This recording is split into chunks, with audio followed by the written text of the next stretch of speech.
It's the Elsa Kurt Show with Clay Novak. Conservative views on world news. Brought to you by The Wellness Company. Prepare for the unexpected. And Refuge Medical. And now, it's time for the show.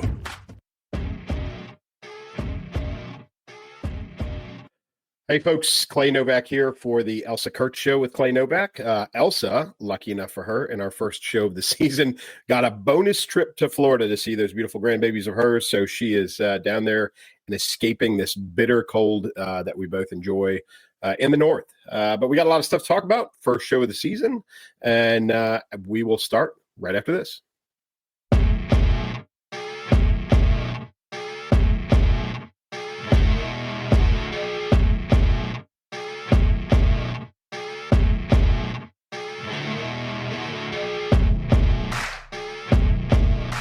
Okay, folks, like I said, you've got me flying solo this week. Elsa will be back next week. She's down in Florida enjoying the sun and her grandbabies.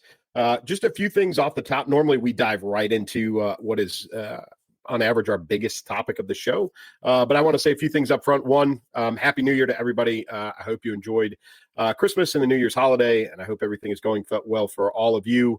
But there's a couple things that happened that I just want to hit up front and ongoing. One of them is the California wildfires. I'm not a thoughts and prayers guy normally, but in this case, if you haven't seen the footage of the California wildfires, thoughts and prayers are where we all need to be for those folks. It is pretty horrific right now. It's being exacerbated by a few things, some struggles with FEMA, some struggles within the state of California. And then locally in and around Los Angeles County with firefighters and water availability and some other things. But for everyone in that area, please be safe. Again, I saw some footage of two guys and a dog in a house, beautiful California style house in the hills, glass all the way around, and literally surrounded by flames that you can't walk through, you can't see through, you can't see over. I mean, they were huge. So pretty scary stuff out there. I just hope everybody stays safe. Don't wait. Get out if you haven't yet. If it's coming your direction, even if you think it's coming your direction, get out because the fire moves very, very quickly. And unfortunately for the people of California, if you've never been there or you've never spent any time there, this is only really the first step. These wildfires are going to continue until they either burn out or get themselves under control. And unfortunately, those folks in Southern California are going to have to hope for is a relatively dry spring because with the wildfires and the underbrush all being burned away and a lot of the new growth being burned away, if they get a lot of precipitation the rest of this spring, that will trigger mudslides. So this has the potential, as bad as these fires are, to just get perpetually worse for those folks in the state of California for the rest of the spring and into the summer. Unfortunately, if they get a spring with a light precipitation, then that just facilitates droughts and other things. It's a very nasty circle that they endure in Southern California, but these fires are some of the worst that I've ever seen. And again, thoughts and prayers go out to those folks. Second is President Carter. It's not often that we lose a president, especially one that crested the century mark. President Carter, there's a lot of mixed opinions about President Carter. I think in light of President Biden, President Carter and his 4-year stint as president looks pretty amazing. When in fact, for decades, he's been considered as one of the least effective and least popular presidents of all time. But I will say President Carter, the man, no matter those 4 years, before becoming a politician, obviously he's got the reputation as a peanut farmer, but he was a naval officer, did some pretty heroic stuff. If you haven't looked into his past and his service, that's something to look into. President Carter was a pretty admirable guy. And then post White House, post administration, he has, in my opinion, and I'm old enough to remember President Carter's administration very little, but I do remember President Reagan very, very well, and everything beyond. But President Carter post administration is probably, in my opinion, the most effective and the most admirable former president that we have. He's been completely active and has stayed, not necessarily, although when asked, has stepped in to do some diplomacy stuff. I know that he stepped in a couple of times in and around the Caribbean, I think Haiti and some other locales. He was asked to step in, but also Habitat for Humanity is a huge thing. He is a massive proponent of that. And oh, by the way, if you've never participated in Habitat for Humanity, I think it's a worthwhile thing. I've done it. Go hang some drywall, go put up some studs, roof a house, all those kinds of things. It's a great program. And President Carter has been an advocate and a builder of Habitat for Humanity for decades. So we lost a president, and he's going to lie, in state, or is currently lying in state in the Capitol. Oh, by the way, I'm recording this Wednesday afternoon, 4:30 Eastern time on the 8th. So he is, yesterday they loaded him up out of Georgia.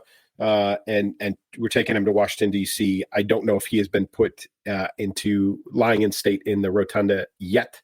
I know that is the plan. And I know that unfortunately, there's a little bit of controversy about, or it was some controversy about the flag flying at half mast, during President Trump's inauguration. Listen, it's a respect and honor that we pay to a former president. President Carter deserves it. And I don't think that that's one of those things that anybody, and I think President Trump actually for a very brief period of time politicized it a little bit. But I think that that's an honor that we give to President Carter for the duly appropriate amount of time, no matter what else is going on. So, it's a loss to the nation. Anytime we lose, it's a very small club. Right now there's, a handful. I think we're down to, 3 or 4 living. President Carter was one of them, lived to be 100 and lived a long life. So while his presidency wasn't the greatest, he was a good man and did a lot for the nation, both before and after his administration. So, some people, they want to criticize him. I'm not going to do that at this point. So, again, just something I think that need to be addressed, or at least spoken about at the beginning of the show. Kudos to President Carter for his service to the nation, and may he rest in peace. But that doesn't stop the politics of the day, which is obviously what we always talk about and what everybody tunes in for. I could start this show and go backwards. Elsa and I have been off for a couple of weeks since before Christmas, and a lot of things have happened. I could go and I could talk about New Orleans. I could talk about Las Vegas. I could talk about those things, but I'm not gonna. They've been drug out. They've been evaluated. We had a domestic terror. That's what it was. Domestic terror incident in New Orleans. And then we had, I don't think it's been classified as a domestic terror incident, but we had an incident in Las Vegas. Both of those with former service members.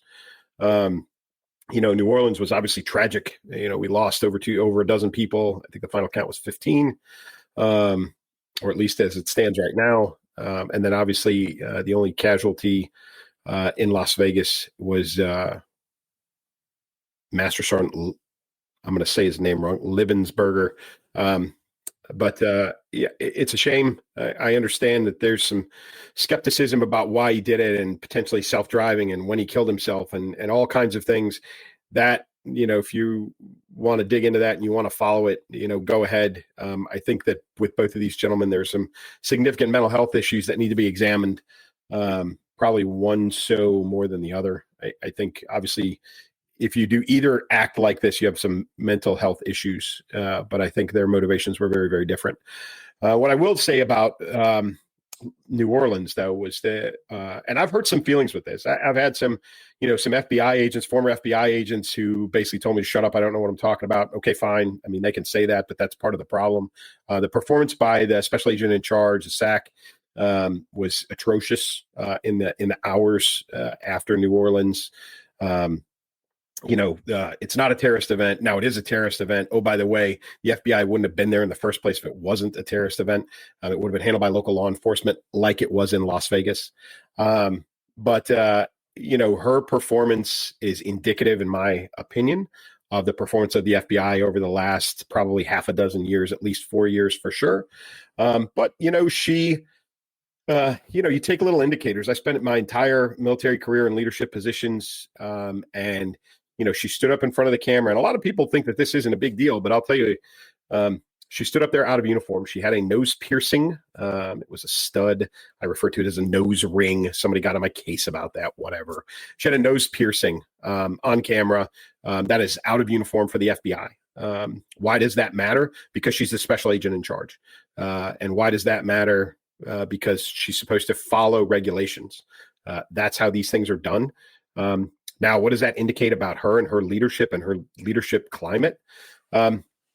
So you have to assume that her team saw her with that nose piercing in before she stepped in front of the camera. So that tells me that they, one, let her walk on camera because they were either, she had formed a culture or an environment where they were either afraid to say something to her, which is not great leadership, or they disliked her enough that they looked at it and they said, I'm not saying anything. She can burn. She can look bad on camera. She can be out of uniform. I don't care. Or the other option is that she, either through ignorance, arrogance, or lack of preparation, had the nose piercing in and didn't care, which is possible. Or she had it in and didn't realize she had it in, and wasn't aware enough to even prep herself before she went on camera, which is also a little shocking. So, but again, I know some people think that that's not a big deal, but it is indicative of leadership. That person was in charge of a terrorist crime scene. Okay. If she can't get the details right in her own appearance and follow the FBI regulations about her own appearance, why should anybody, any of us, the taxpayers, or any of her team have any faith that she's going to execute these things, execute the processing of that crime scene and determine, what's true and not true, what is evidence and not evidence. There's a lot of back and forth. It was a terrorist event. It wasn't a terrorist event. Then it was a terrorist event. Then there were collaborators. There were, other IEDs. They were set by other people, et cetera, et cetera. And it all ended up, basically being a solo operation by one guy. They still, the processing of the ISIS flag in his truck, it was all handled pretty poorly by the FBI publicly. Now, there's some agents, I'm sure, that were on the scene, busting their behind, processing evidence and going through all that stuff, and doing the dirty work to get all that stuff together. It's the leadership that I have a problem with. There's great agents out there in every town, every city, and they're working. The leadership of the FBI, I think that special agent in charge was an indicator of everything that's going wrong in the upper echelons of the FBI right now. So that's my little soapbox about New Orleans and Las Vegas. I'm not going to go into anything else about the two former service members other than mental health issues. And again, if you need help, if you need to talk to someone, there's plenty of hotlines out there. All of us veterans, I don't care who you are, veteran or not. If you need to talk to somebody, please don't be afraid. Pick up the hotline, call the suicide hotline and talk to someone. But especially if you have mental health issues, please don't hesitate to reach out. Okay. Moving on with politics. The House of Representatives passed the Lakin-Riley Act through the House. It still has to go to the Senate, which the anticipation right now is that it is going to pass the Senate, where last time that this went through, it did not. But the Lakin-Riley Act, we believe, is going to make it through Congress and make it to the president's desk.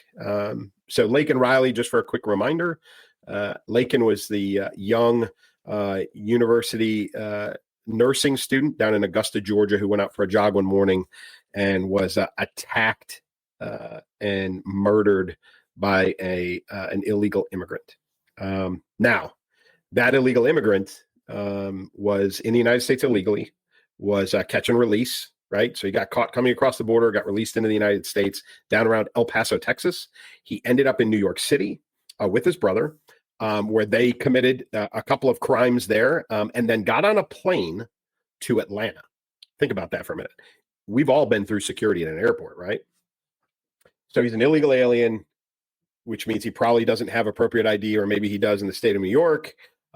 He is a criminal, and he was completely allowed to get on an airplane, probably with minimal documentation or none, and fly to Georgia. And then he was hired by, I believe, UGA. Yes, hired by a university, public university, taxpayer-funded university. And then in February, I think it was February 24th, he got up early in the morning. This young lady was murdered 9 a.m. I think it was between 9 and 9:30 by an illegal immigrant who, oh, by the way, committed more crimes in Georgia, receiving stolen goods, selling stolen goods, etc. Never should have been loose, never should have been in the public, should have been deported, should have been in jail, should have been a lot of places, but shouldn't have been out on the trail that morning to attack and murder Lakin-Riley. So what does the Lakin-Riley Act do? It mandates that ICE detains and potentially deports, not mandated. Deportation is not mandated, but detention is mandated. So if a local law enforcement agency chooses not to or takes into custody a criminal, illegal alien who commits a crime down to nonviolent crimes of theft. Okay. These are not just violent criminals. But this is shoplifting. This is petty theft kind of stuff. This is even low-level nonviolent crimes. If they get arrested, ICE is mandated to detain them and then determine their status for deportation. So it is getting criminals off the street. And I say criminals in the sense of they're already criminals because they're here illegally. They have no legal documentation. They are not on a green card. They are not applying for their citizenship or have no documentation of that. And are, commit a crime. So ICE has to detain them and then determine if they're going to be deported or not. This seems very common sense, I think, to most of us. But the reality is that as it went to vote in the House of Representatives, it passed. It passed, but the Democratic division, there were 159 no votes to the Lakin-Riley Act. 159 in the House of Representatives. Every single one of those 159 nays was a Democrat. 159 nays to this bill, and every single one of them was Democrat. Now, there were 48 Democrats who voted yay, in favor, helped it pass. God bless them all, including John Fetterman, interestingly enough. But 159 of America's elected Democrat leaders voted against passing the Lakin-Riley Act. Now, I'm sure they will give you plenty of analysis and anticipation and excuses of all kinds of crap of why they voted against this. I can't justify any of it. I can't. They're going to tell you that, if somebody's, petty theft, or if somebody's low-level larceny, they shouldn't be deported. Well, that's not what it says. What it says is they have to be detained by ICE and then determined whether or not they're deported. Okay, deportation is not mandated in the Lakin-Riley Act. There's also some stipulations in there about responsibilities for state attorneys general. I think that's how you say that. State attorneys general or state's attorney general, whatever they are, on their responsibility for mandating detention, prosecution, et cetera. So this is one of those, contentious things, whether it's Governor Newsom or Pritzker or Hochul or any of the rest of these, Whitmer or Walz, who say, well, I'm not going to abide by anything that, any of these, immigrant laws, sanctuary cities and sanctuary states and all this other crap. Their state's attorneys can be held, for lack of a better term, liable, culpable. It's illegal for them to not do these things. And from what I read, and I am far from a lawyer, but my understanding is that they can be held accountable for not prosecuting these individuals and not at least detaining them and handing them over to ICE. They don't even have to keep them in their state system. ICE will take control of them, and that's ICE's responsibility. So the 159 Democrats may tell you it's that. They may tell you, oh, well, our state doesn't abide by that, or our state doesn't want to do that, or our state's attorney this and that, blah, blah, blah. I don't care. I don't care. This is protecting Americans. This is not a mandated deportation. That's not in there that I saw or anything that I read. Detention is mandatory. Deportation is not mandatory. So there's no excuse. There's no excuse for this. I don't buy it. Look up who those 159 Democrat elected officials are, representatives. Let's make sure that we keep track of them in a couple of years when it comes time for them, the next round of elections. But it's pretty shameful that Lakin-Riley's name is on the bill, for crying out loud. Like, they know why this is there.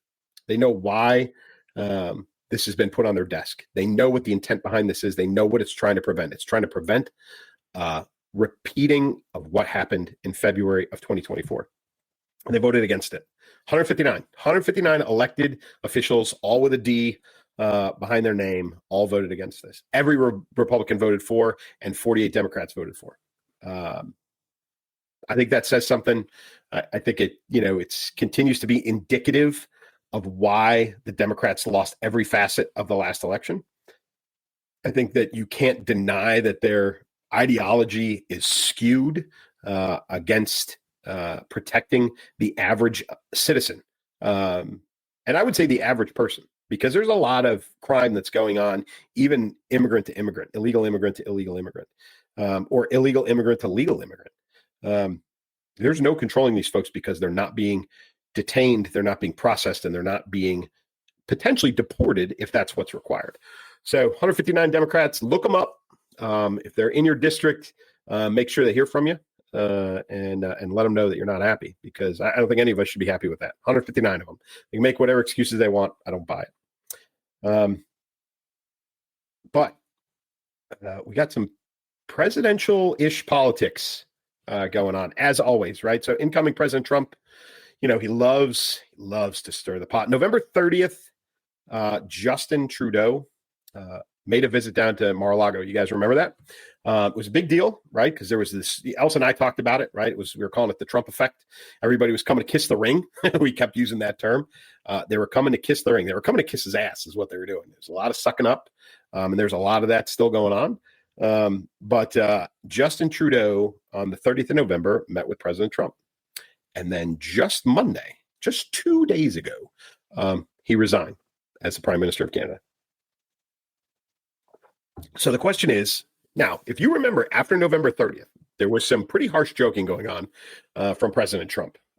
Joking or not, doesn't matter. It's President Trump. He's stirring the pot. I would tell you that most of the time he is joking, but he loves to see the reaction.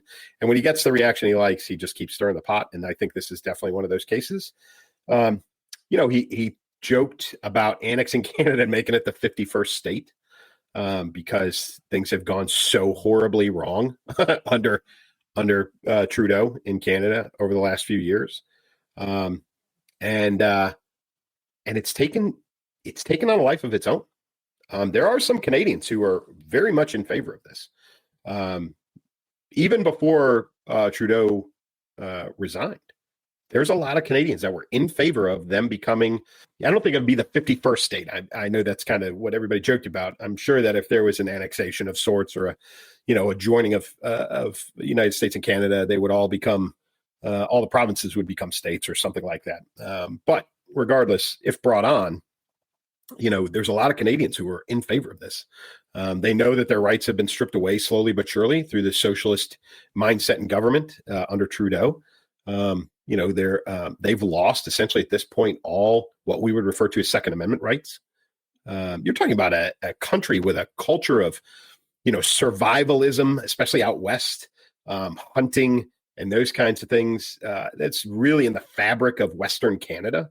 There's definitely a cowboy feel to that part of their country, and a very free kind of mentality, right? Libertarian almost, and it's all being taken away from them slowly but surely, and they're not happy about it. So with President Trump getting reelected, put him back in office, and then the visit on the 30th of November, and then the joking about the 51st state, this has brought on a life of its own, and then Trudeau resigns on Monday.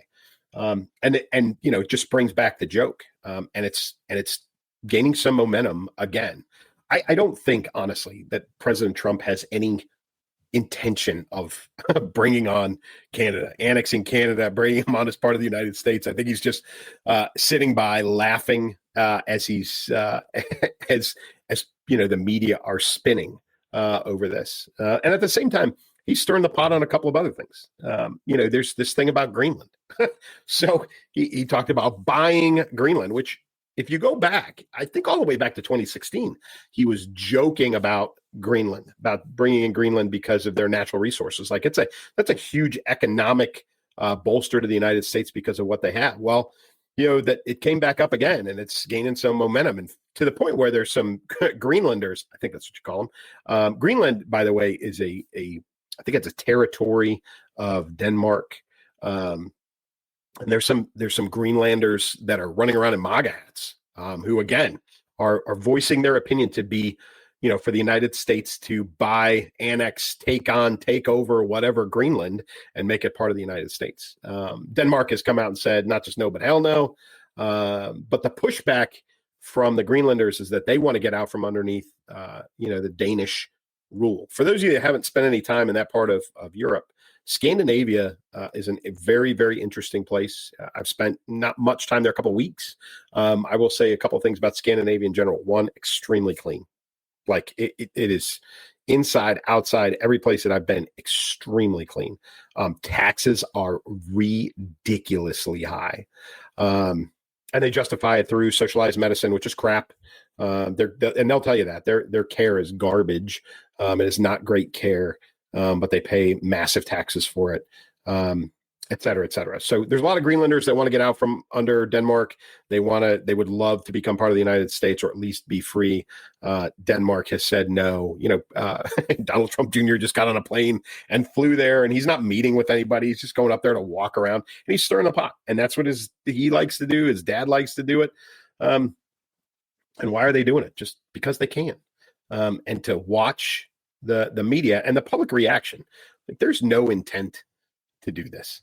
If you believe that the United States is going to try and annex Greenland, I think you're crazy. But that's how people are reacting. And then we've got the newest one. And this is just in the last, I think, 36 hours. President Trump claimed that he's going to rename the Gulf of Mexico. Really? Like, you really believe that he's going to do that? He's not going to do that. He has no intention of doing that. He is doing that solely to get a rise out of people. And it's working. It is working. People used to, when there was, in the aftermath of the failed, Biden campaign turned into the Harris campaign, that both failed. There's some introspection from some sources, the Democratic Party, but from some sources in the media. About what did they do wrong? How did this go wrong? What should they have done better? What should we have done better? The Democrats were saying, and it's all over the place. There's some introspection going on. And there seemed to be less of what is commonly known as TDS, Trump derangement syndrome. And honestly, I think President Trump might have got a little bored, and he decided to spin up the TDS bus a little bit and started throwing out this stuff about Canada and Greenland and now the Gulf of Mexico. And he's getting exactly the reaction that he wants. There's people melting down on social media. There's people in the media that are freaking out. There's people like, oh, I can't believe he's there's so many other things that need to be fixed. How can he be focused on changing the name of the Gulf of Mexico? Well, first things first, he's not in office right now. Okay. There's still a couple weeks left of feeble President Biden. So he can focus on whatever he wants because he has no power to do anything. But that's what he's doing. He's throwing that out there just to get a rise out of people. That's what he does. And people fall for it all the time, right? The whole, you could go back and you could say when he said, oh, I'm going to make Mexico pay for the wall, right? People took that literally, like Mexico was going to write us a check, or they were going to buy all the building materials, or they were going to pay for the labor. That's not what he meant. That's what he said. But people took it literally because they don't know context. They don't know how to interpret him. They don't know how he communicates. And Trump derangement syndrome kicks in, and then this is what you get. He's not changing the name of the Gulf of friggin' Mexico. He's not going to do it. But he got the rise that he wanted out of people. There are people melting down over this right now as we speak. Go to social media. They're all over the place. Blue-haired crazy ladies with 52 piercings. There's people. I'm sure the view's melting down. I don't even think anybody watches that crap now. But that's what's happening. He got exactly the reaction that he wanted because people keep falling for it. And it just proves that the media hasn't changed at all. They can say very much, we're being introspective. We're going to do a better job. We're going to do, a better job of reporting on President Trump. We're going to be more honest. We're going to do this. We're going to do that. No, they're not. This is proof positive. He's proven it to the United States. Everybody that watches it, because that's the reaction from the media. Keep watching it. That's what he's doing for the next 2 weeks. He's just stirring the pot. He's lighting off fireworks and watching what people do. And with that, right? So you've got President Biden, who stood up in front of America just yesterday. And when asked about, does he think, if he had gotten reelected, does he think he would have made it through 4 years as the president? And he said, hell, I don't know. The man said it himself. Hell, I don't know. Because he's going to be 86 by the time it's over with. Right? And he knew, and the media knew. We all knew. Right? But now there's some admitting that's going on. In fact, James Carville, who I've talked about on this program a number of times, has talked about, that the Democratic Party needs to be more honest. They need to be able to connect with the people. They need to stop with their, vernacular. And again, President Biden made a speech, I think it was on Monday, where he used all of those fancy terms that most of average America doesn't understand, don't care to listen to, but it's the Democrat vocabulary. It's the stuff they've got to get away from. But yet the media is still lapping it up. They love it. And then you've got people like James Carville and Bill Maher who are calling him out because this is the failure. This is their failure. This is why the election failed, is because of that, because they're not connected with the American people. And, Maher's calling him out. He had one of the two stars, not Charlie Sheen, but the other guy. It tells you how famous he is, from 2.5 Men. Was on the Bill Maher show just the other day, last week. And they were dipped into politics a little bit. And, they were talking about the failed election. And, the other guy said, the celebrity guy said, well, people, Trump supporters are, they hate, Black people, and they hate women, and they hate trans people. And that's why, the Democrats failed the election. And Maher looked at him and basically called him out and said, you're an idiot. Like, that's not what it is. and oh, by the way, you're the prime example of being disconnected from the American public. So that is coming around, right? It's not the mainstream media, because we keep, again, as President Trump keeps throwing these pebbles in the water and watching the ripples, he's watching the press react in such a crazy negative way that it just proves that they're not over this, that they are going to continue to do what they do and what they have done for the last 8 years, through his administration, through the Biden administration. They're going to continue to treat him the same. You can count. He's proven it right now. He hasn't even taken office yet. And really, you can tell things are bad because Brian Williams, do y'all remember Brian Williams, right?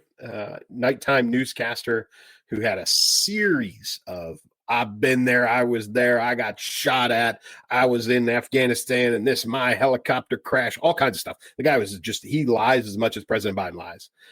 He, of all people, has come out and said it was really, really tough to watch the media struggle to accurately reflect the mental decline of President Biden. Brian Williams said that about his peers, right? That's an indicator that things have gone upside down, right? That guy is so unreliable, or has been so unreliable for so long, for him, because he's a blatant liar. He's a stolen valor kind of guy. But he called it out. He called him out, and he said, listen, this isn't it. You guys, it was terrible to watch my peers struggle to be honest about President Biden. Brian Williams said that. So again, as President Trump continues to, watch for something new, though, I bet there's probably one more before the election, before Inauguration Day. I bet there's one more crazy thing that comes out.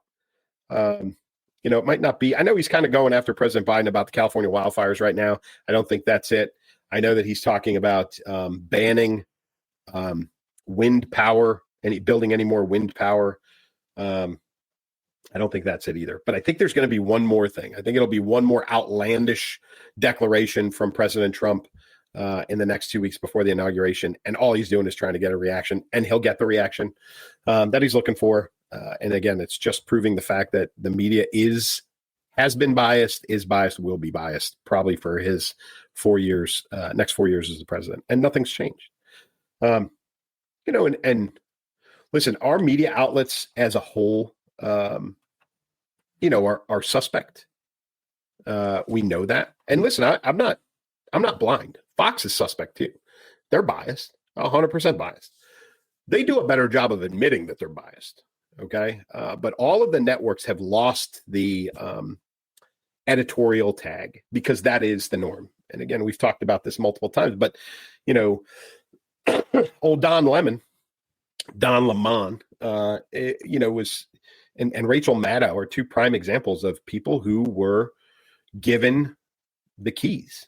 They were given the keys. They were paid an exorbitant amount of money to talk and to provide the news. And what they provided was their opinion.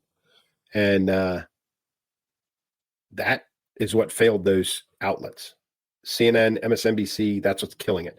And Fox needs to be careful because, listen, Jesse Waters, I'm not a huge Jesse Waters fan. Listen, everybody who watches Gutfield knows Gutfield is entertainment. That's not news. Okay, they cover news topics, but you watch Gutfeld for like 10 minutes and you'll know that there's nothing serious about that show other than providing complete comedy commentary on the politics of the day. They're not hiding anything. Jesse Waters is a magazine show. Again, providing opinion based on a few facts. That is an editorial show. And they need to be careful how that is couched. Because he could easily fall into the same trap, although their fan base is bigger, but he could fall into the same trap of Rachel Maddow and old Don Lemon as being mistaken for broadcasting news, which is not what he's doing.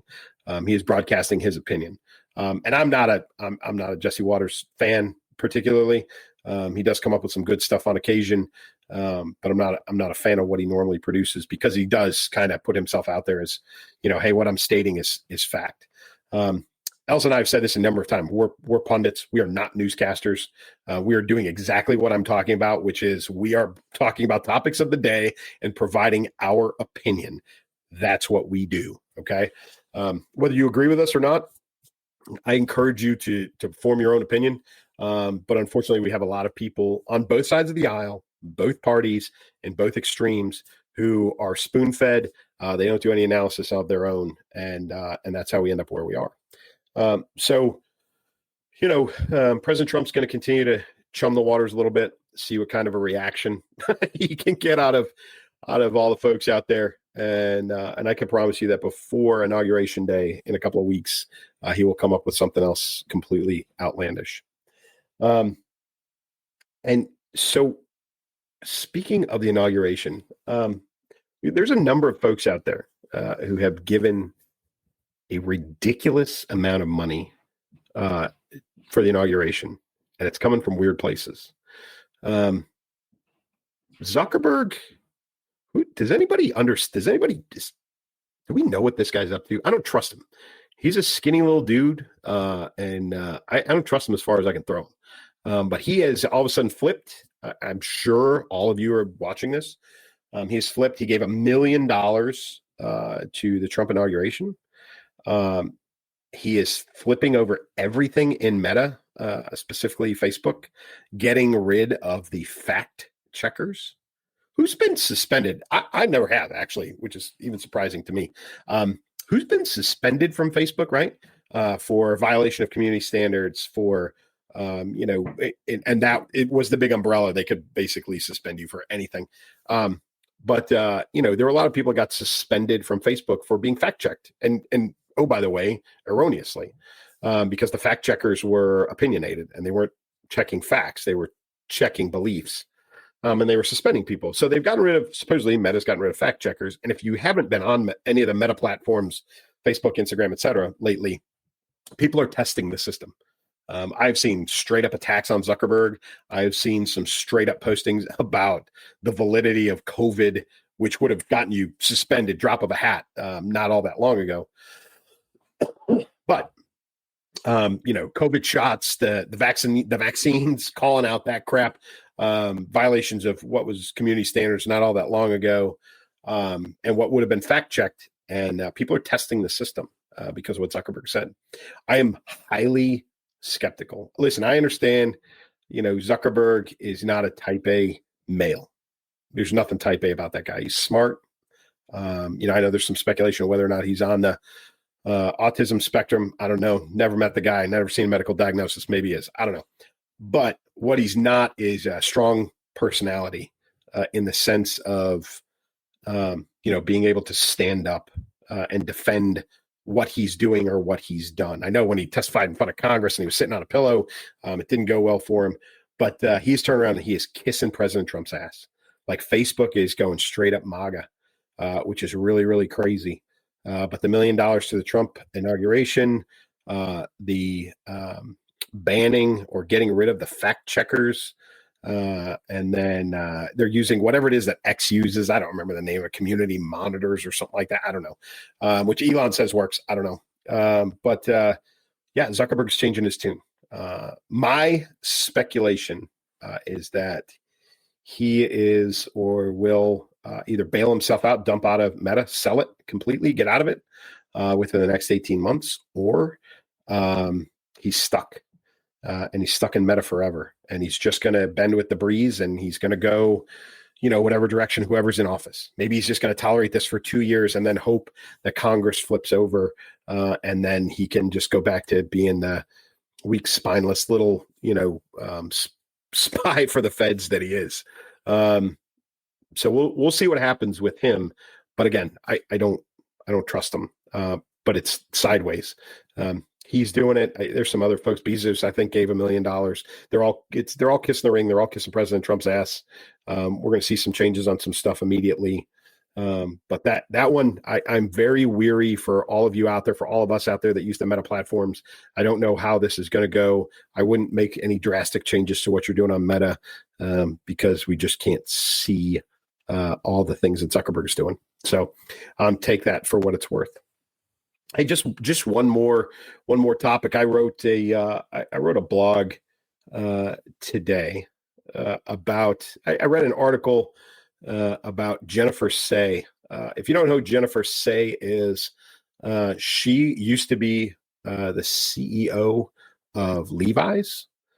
She was a former elite level gymnast. And when I say elite level, she didn't compete in the Olympics. She had an injury. She missed Olympic trials and didn't compete and never made the Olympic team. But she did compete for the United States at national level. She competed on the national team at the Goodwill Games, I think. She competed at some other elite levels. She's an elite level athlete. Okay.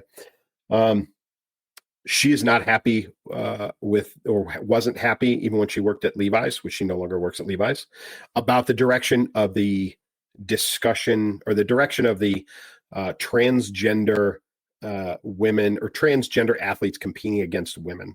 And she spoke out about it and she got canceled and really lost her job as a result. She got attacked. I don't think Levi's would ever say out loud that that's why she lost her job, but that's why she lost her job. I mean, let's be honest. So she lost her job and then she stepped away. She's been vocal about protecting women's sports. She's not anti-trans. I'm going to say that again. She is not anti-trans. She is for protecting women's sports. Okay. She sees the writing on the wall. She sees what the San Diego State University volleyball team, what happened in and around that team this past season. And for those of you that aren't tracking that, San Diego State had a transgender player. A number of teams forfeited, refused to compete because that transgender player smashed a ball and injured another player on another team. That transgender player threatened to attack and injure one of the teammates on the San Diego. I'm not going to say her because it's not a her. Sorry. On the San Diego State volleyball team, the team captain. One of the coaches got fired over this. And at the end of the season, for those young ladies that did endure all of this, now that transgender athlete has since graduated, or not graduated, but used up all eligibility to continue to compete in collegiate sports. So can't come back to the team the following year. But I am confident in the numbers that I have seen so far. The entire San Diego State University women's volleyball team is either out of eligibility / graduating or transferring to another school. The whole team over this, because that coach, that university brought on protected and allowed this transgender athlete to play, which essentially brought so much negativity to their season. Again, there were teams that forfeited, refused to play against them. Their run into the national championship tournament was paved. It was carpeted because teams just refused to play them. They had victories that they didn't earn. They were overmatched and eventually lost in the national championship playoffs. And those young ladies don't want to be a part of it. They want to go get their scholarship or their opportunity to play somewhere else. They don't want to be wrapped up in all the drama. They don't want to be associated with a program like that put that transgender athlete ahead of everyone else on that team. And that's exactly what Jennifer Say is talking about in protecting women's sports, protecting women playing women's sports, right? You're talking, we've all heard this, but it's talking about the loss of, accolades, the loss of wins, the loss of records, the loss of financial gain, potentially the loss of scholarships. Now, her position is to protect women's sports. She's not anti-trans. She's not. She's protecting women's sports. She's been branded as anti-trans. She's been attacked. She's been called a bigot. Because she disagrees with the beliefs of someone else. She doesn't hate them. But because of that, she's been slandered. She's been attacked online. She's gotten physical threats, all kinds of things that she's endured because her beliefs are different. And this is where we have lost our way as the United States. And truthfully, as the globe is going this direction, okay? We can't hardline every single discussion. Remember before Christmas, mainstream media was talking about it's okay to cut off your family members that voted for Trump and not invite them to Christmas. That was the advice that was being given to the American public by our own mainstream media. You should hate your family members enough over political views to cut them out of your life for the holidays. Are you frigging kidding me? And people listen to that. People believe that. Oh, well, if you don't support trans athletes, you clearly hate all trans people. No, I don't. I want to protect young ladies. I want to protect them physically. I want to protect their opportunities. I want to protect their sport. Trans athletes, tell the NCAA to generate an entirely new league of classification. We have men's sports, we have women's sports. Make trans sports. Simple. Very, very easy, right? Or have them all compete on the men's side. Has anybody seen, I haven't seen a single one. I haven't seen a single transgender athlete say, I want to play on the men's team. I don't think there's a transgender athlete playing collegiate football, female transitioning to a male. Not one that I can think of or that I've heard of, or any other sport for that matter. Okay, this is all formerly male at birth transitioning to female, wanting to play female sports. All of them. Okay. Again, I'm not hating on them, but they're taking away from women's sports. This is the entire reason we had Title IX in the first place, was to protect women's opportunities, right? Reach down, talk, listen to Martina Navratilova, read some of the things that she said. She's horribly opposed to this. Oh, by the way, a member of the LGBTQ community. Horribly opposed to this. But Jennifer Say is an example of where we have lost our way. She's not anti-trans. She's pro-women's sports, right? She started a clothing company, XXYY, or XXXY, right? And basically what she's saying is chromosomes matter. XX chromosome is not the same as an XY chromosome. They're not the same, right? And that's the purpose of it. It's not anti-trans. Oh, by the way, it's being called the new MAGA hat, that clothing brand. So, but we've lost our way because she's been villainized for protecting women's sports and not buying into and abiding by a belief system that she doesn't agree with. She doesn't hate them. She just doesn't agree with it. But again, physically threatened, right? Attacked, lost her job as a CEO over a difference in beliefs. And we as a nation are perpetuating this. Our media is doing it. We're doing it. We're all, there's a lot of, if you don't agree with me, then clearly you hate me. No. Or if you don't agree with me, I have to hate you. No. My mom says it all the time. Agree to disagree. End of discussion, right? That's it. Move on to something else. I remember there's a couple sayings when I was a kid. One, children should be seen and not heard. I'm a big fan of that. Okay. Right? Get out of the adult discussion. You're not a grown-up. Children should be seen and not heard. Should hold true today. Also, You don't discuss religion and politics with family. It's like not working with family and not loaning family money. But religion and politics, you don't talk about it in public. Why? Because it's just going to turn into an argument. Okay. And even back then, right? And I'm talking like this is when I was a kid, but it was even before that. People couldn't have, a lot of times, they couldn't have a rational discussion. So until we can have a rational discussion, don't talk about it. I would love for us to be grown-ups. I wish we could. I would love for us to be grown-ups, have rational discussions about issues of the day that matter, this being one of them. Have two level-headed people or groups of people, level-headed, sit in a room, hash it out, have a discussion. At the end of the day, if they can't come to some sort of agreement, agree to disagree and go in different directions. There doesn't have to be hate over every single thing that we talk about. It's not required, but that's what we do. That's our default now. And it's being perpetuated by those in the public eye. It's crazy, right? If you don't agree with me, you're a racist, you're a bigot, you are anti-religion, you're pro-religion, you're pro-abortion, you're anti-abortion, you're pro-gun, you're anti-gun, whatever it is, right? And a lot of those organizations out there are like that. We have to do better collectively. We have to do better. That's where progress comes in. And this nation is stalling out because we have very little progress going on. And it's because we can't have adult rational discussions about topics of the day. That's where we're stuck, folks. I'm probably not telling you anything you don't know, but I'm saying it out loud. We need to do better. Okay. Just because you don't agree with something doesn't mean you hate somebody who does, who believes something different than you do. Okay. You don't even have to agree with them, but you certainly don't have to hate them.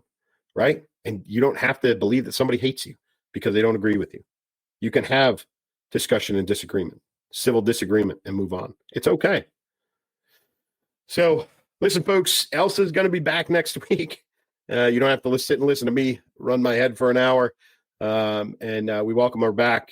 I can't wait to have her. I always have a lot more fun when she's here. But she's down doing what she loves, and it's a great opportunity. I don't falter, and neither should you, about going and seeing those grandbabies one more time. In this new year. Happy 2025 to everyone, and thank you for tuning into the Elsa Show, Elsa Kurt Show with Clay Novak. And as always, from me, keep moving, keep shooting. Combat veteran Terry Davis left a life of violence for the quiet Midwest prairie, but a terror threat pulls him back into action. In Tampa, he makes allies and enemies as the danger unfolds. Relying on his combat-honed skills, Terry faces a threat far bigger than he imagined, unsure of who to trust. One thing is certain: to survive, he must keep moving, keep shooting.